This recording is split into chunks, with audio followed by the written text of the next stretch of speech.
আজ ২৯শে এপ্রিল পশ্চিমবঙ্গের দ্বিতীয় দফা ভোট। আর একজন নাগরিক হিসাবে ভোট দেওয়াটা কিন্তু সকলেরই দায়িত্ব।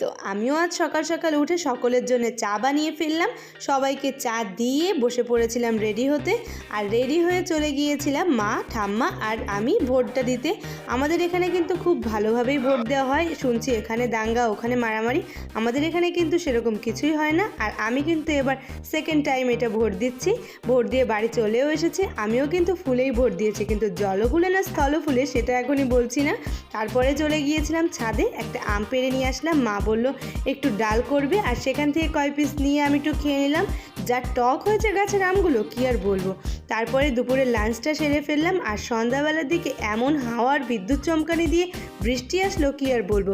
আর এই ওয়েদারে তো একটু ভালো মন্দ খেতে ইচ্ছা করে, তার জন্য মাকে বললাম একটু লুচি করো, আমি আলুর দম করছি। তো দারুণ হয়েছিল কিন্তু আমার আলুর দমটা। আজকের ভিডিওটা তো এইটুকুই। ভালো লাগলে সাবস্ক্রাইব করে দিও।